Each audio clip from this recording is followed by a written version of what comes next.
రాజు గారు. నమస్తే అండి. ఎలా ఉన్నారు? బాగున్నాను. రోజు మీరు చేసే వంటలు చాలా చాలా బాగుంటాయి. నేను రోజు చూస్తాను, ట్రై చేస్తూ ఉంటాను కూడా. కానీ ఈ రోజు డైరెక్ట్ గా నాకు ఈ అవకాశం వచ్చింది. మీ చేతి వంట దగ్గరుండి చూసి తినే అవకాశం వచ్చింది. చాలా బాగా చేయాలండి ఈ రోజు మీరు. తప్పకుండా అంటే రెగ్యులర్ గా చేసినట్టే చేస్తాను. అంటే జస్ట్ ఇన్ని రోజులు మీరు చూసాను. ఇప్పుడు రుచి చూడబోతున్నాను. ఓకే, ఈ రోజు మనం ఏం చేస్తున్నాం గుమగుమల్లో? ఫస్ట్ ఈ రోజు ఒక రైస్ ఐటమ్ మీకు నేను టేస్ట్ చూపిస్తాను. ఓకే, ఆనపకాయ పుట్నాల పొడి రైస్ అండి. ఆనపకాయ పుట్నాల పొడి రైస్. ఎస్, కొంచెం వెరైటీగా ఉంటుంది. మధ్య మధ్యలో ఆనపకాయ ముక్కలు తగులుతూ. సో ఓవరాల్ గా మనకి ఏంటంటే రైస్ పుట్నాల పొడి, కొంచెం లైట్ గా వాటికి కొన్ని మసాలా దినుసులు కూడా యాడ్ చేస్తాను. చాలా బాగుంటుంది. ఓకే, అయితే నేను రెడీగా ఉన్నా తినడానికి. ఓకే అండి, ఆనపకాయ పుట్నాల పొడి రైస్ తయారు చేయడానికి కావాల్సిన పదార్థాలు ఏంటో చూద్దామా? ఆనపకాయ పుట్నాల పొడి రైస్ కి కావాల్సిన పదార్థాలు: ఆనపకాయ ముక్కలు 2 కప్పులు, బాస్మతి బియ్యం 1 కప్పు, పుట్నాల పప్పు 1/2 కప్పు, ధనియాలు 1 టేబుల్ స్పూన్, జీలకర్ర 1 టీ స్పూన్, చింతపండు తగినంత, తరిగిన పచ్చిమిరపకాయలు 2, వెల్లుల్లి రెబ్బలు 4, ఇంగువ చిటికెడు, ఉప్పు తగినంత, పసుపు చిటికెడు, పోపు దినుసులు 1 టీ స్పూన్, ఎండుమిరపకాయలు 5, కొత్తిమీర కొద్దిగా, కరివేపాకు 2 రెమ్మలు, నూనె 3 టేబుల్ స్పూన్లు. ఓకే అండి, కావాల్సిన పదార్థాలు చూసారు కదా రాజు గారు, రెడీ చేద్దామా? ఓకేనండి. సో ఇక్కడ ముందుగా ఏంటంటే నేను బాస్మతి రైస్ ఉడికిచ్చేసి అన్నం పొడి పొడిగా వచ్చే విధంగా రెడీ చేసి పెట్టేసుకున్నాను. సో ఈజీ మెథడ్ లో నేను చూపిస్తున్నాను. సో ముందు మనం ఒక పొడి రెడీ చేసుకుందాం. ఓకే,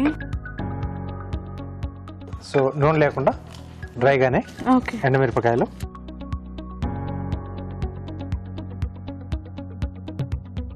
సో వీటితో పాటు కొద్దిగా ధనియాలు,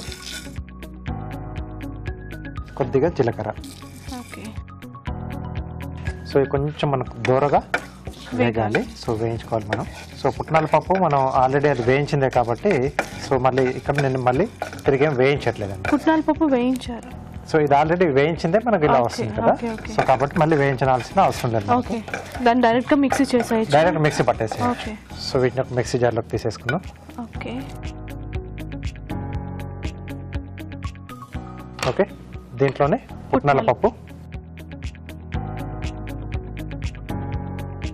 కొద్దిగా చింతపండు. చింతపండు అంటే నానబెట్టిన అవసరం లేదండి? అక్కర్లేదు, అంటే ఇక్కడ మనం పొడి చేస్తున్నాం కదండి. సో నానబెట్టేస్తే మనకు మళ్ళీ ముద్దలా అవుతుంది. Okay okay. అలాగే సరిపడా ఉప్పు. ఓకే, సో దీన్ని మిక్సీ పట్టేసి మనం పొడి రెడీ చేసుకోవాలి.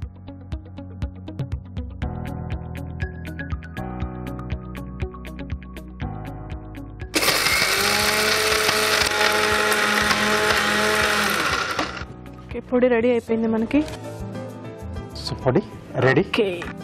సో ఇది పక్కన పెట్టేసుకుందాం. సో ఇప్పుడు మనం ఇది ప్యాన్ లో పోపు పెట్టేసుకున్నాం అండి. ఓకే,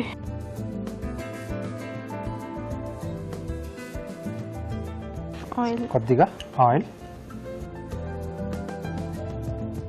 సో దీంట్లో పోపు దినుసులు రైస్ ఐటమ్ కాబట్టి కొంచెం పప్పులో పోపు ఉంటే కొంచెం బాగుంటుంది. అవునవునండి, తింటూ ఉంటే మధ్యలో క్రంచీ క్రంచీకి తగులుతూ ఉంటాయి కదా, చాలా బాగుంటుంది. దీంట్లో వెల్లుల్లి రెబ్బలు సో కొద్దిగా ఎక్కువగానే వేస్తున్నాను నేను. మంచిది కదా హెల్త్ కి. టేస్ట్ కూడా మంచి, టేస్ట్ కూడా చాలా బాగుంటుంది. కాకుండా టేస్ట్ కూడా మంచిగా, మంచి ఫ్లేవర్ ఉంటుంది వెల్లుల్లి రెబ్బలు వేస్తే. అలాగే పచ్చిమిరపకాయలు. సో ఆల్రెడీ మనం పౌడర్ లో కూడా వేసుకున్నాం కాబట్టి చూసి యాడ్ చేసుకోవాలి.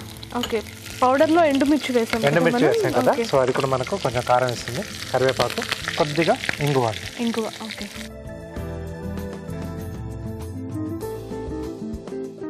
సో దీని తర్వాత ఆనపకాయ ముక్కలు, సరిపడా ఉప్పు. సో అక్కడ పౌడర్లో వేస్తున్నాం, ఇక్కడ రైస్ తర్వాత ఈ ఆనపకాయ ముక్కలకు సరిపడా ఉప్పు ఇక్కడ యాడ్ చేస్తున్నాం. కొద్దిగా పసుపు. సో ఈ ముక్కలు కొంచెం మనకు వేగాలండి. సో ఈ ముక్కలు వేగిన తర్వాత మనం రైస్ అనేది మనం యాడ్ చేసుకుంటాం. సో కొంచెం వేగాలి. ఓకే అండి, ఈ ముక్కలన్నీ వేగేలోపు మనం ఒక చిట్కా చూద్దామా?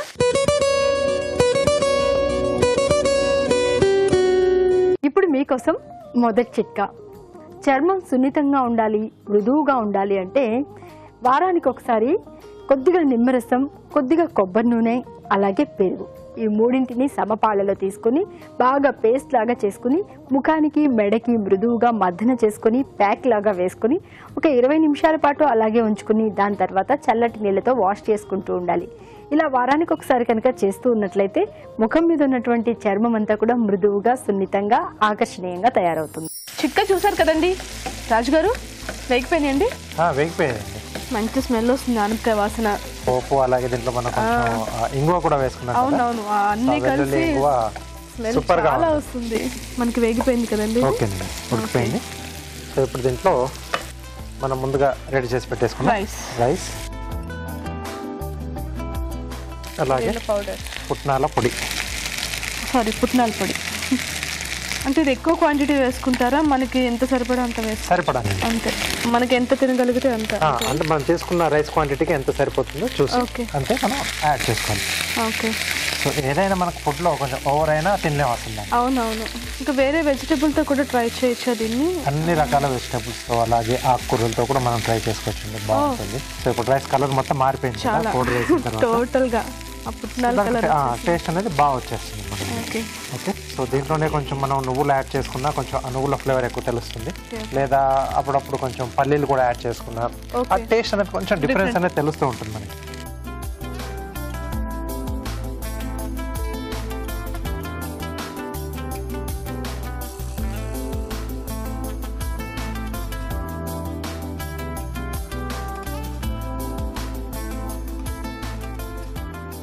ఓకే, వావ్, ఆనపకాయ పుట్నాల పొడి రైస్ రెడీ అండి. ఓకే అండి, ఆనపకాయ పుట్నాల పొడి రైస్ రెడీ అయిపోయింది. చాలా వేడివేడిగా, చాలా కలర్ఫుల్ గా, చాలా బాగుంది. దీన్ని ఎప్పుడెప్పుడు టేస్ట్ చేస్తారని వెయిట్ చేస్తున్నాను. కానీ దానికంటే ముందు తయారీ విధానం ఇంకోసారి చూద్దాం. ఆనపకాయ పుట్నాల పొడి రైస్ తయారు చేసే విధానం. ముందుగా బాస్మతి బియ్యం ఉడికించి అన్నం సిద్ధం చేసుకోవాలి. ఎండుమిరపకాయలు, ధనియాలు, జీలకర్ర వేయించి మిక్సీ జార్లోకి తీసుకోవాలి. దీనిలో పుట్నాల పప్పు, చింతపండు, కొద్దిగా ఉప్పు వేసి మిక్సీ పెట్టి పొడి సిద్ధం చేసుకోవాలి. పాన్ లో నూనె వేసి పోపు దినుసులు, వెల్లుల్లి రెబ్బలు, తరిగిన పచ్చిమిరపకాయలు, కరివేపాకు, ఇంగువ వేసి వేగనివ్వాలి. దీనిలో ఆనపకాయ ముక్కలు వేసి ఉప్పు వేసి వేయించాలి. ముందుగా సిద్ధం చేసుకున్న అన్నం, పుట్నాల పొడి వేసి బాగా కలపాలి. ఆపై సర్వింగ్ బౌల్ లోకి తీసుకుని కొత్తిమీరతో గార్నిష్ చేసుకుంటే ఆనపకాయ పుట్నాల పొడి రైస్ రెడీ.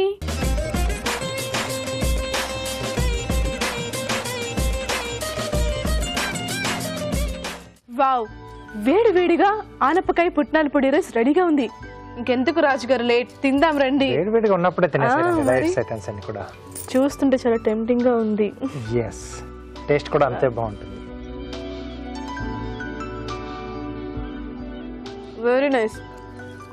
ఆనపకాయ, నాకు వెల్లుల్లిపాయ వచ్చింది, ఆ పుట్నాల పొడి ఫ్లేవర్ చాలా దాంట్లో కొంచెం ధనియాలు, జీలకర్ర ఇవన్నీ వేసాం కదా, చాలా చాలా సూపర్ గా వచ్చింది. చాలా బాగుంది నిజంగా. ఈ రైస్ మనం ఇలా వేడిగా ఉన్నప్పుడు తింటేనే బాగా ఎంజాయ్ చేయగలం. కొంచెం చల్లబడితే మరి అది కూడా కొంచెం చప్పగా అయిపోతుంది. సో కానీ అన్ని బాగా కుదిరి చాలా బాగుందండి. బాగా బ్లెండ్ అయిపోయింది. నాకు ఈ రోజు చాలా మంచి ఫుడ్ నాకు తినిపించారు. చాలా థ్యాంక్స్ అండి. చాలా అంటే చాలా బాగుంది. Thank you so much. చూసారు కదా ఆనపకాయ పుట్నాల పొడి రైస్, చాలా చాలా బాగుందండి. నేను టేస్ట్ చేశాను, మీరు కూడా ఇంట్లో ట్రై చేసి టేస్ట్ చేయండి. నిజంగా చాలా బాగుంది.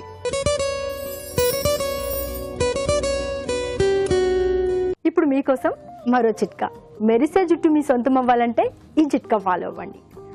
ఎగ్ వైట్ కి కొద్దిగా ఆలివ్ ఆయిల్ కలుపుకుని జుట్టుకంతా పట్టించుకుని ఒక 15 నిమిషాల తర్వాత తలస్నానం చేసినట్లయితే జుట్టు మిలమిలా మెరుస్తూ ఉంటుంది.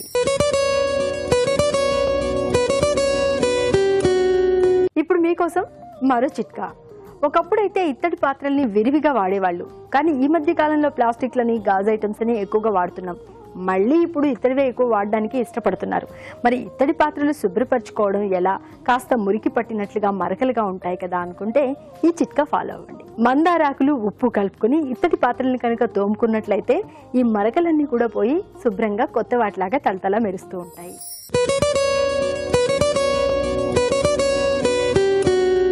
ఇప్పుడు మీకోసం ఇంకో చిట్కా. మనం రకరకాల డెకరేటివ్ ఐటమ్స్, డ్రెస్సింగ్ మిర్రర్స్, టీవీలు ఇలాంటివన్నీ కూడా ఖరీదైనవి కొంటూ ఉంటాం. కానీ చిన్నపాటి దుమ్ము పడినా కూడా అక్కడ మరకలు కనిపిస్తూ ఉంటాయి. మరి వీటిని ఎలా శుభ్రం చేయాలి అంటే ఒక కాటన్ బట్టలో కొద్దిగా వెనిగర్ వేసుకుని తడి చేసుకుని టీవీ స్క్రీన్ కానీ, డ్రెస్సింగ్ మిర్రర్ కానీ, ఇంకా అద్దాలు కానీ ఏవైనా కనుక తుడుచుకున్నట్లయితే ఆ మరకలు, డస్ట్ అంతా కూడా శుభ్రంగా పోతుంది. ఇప్పుడు మీకోసం ఇంకో చిట్కా. స్ఫోటకం మచ్చలు ఉన్న వాళ్ళు గోరింటాకును బాగా నూరుకుని అరికాళ్లకు పట్టీలాగా వేసుకుంటూ ఉన్నట్లయితే ఈ మచ్చలు కంట్లోకి రాకుండా ఉంటాయి.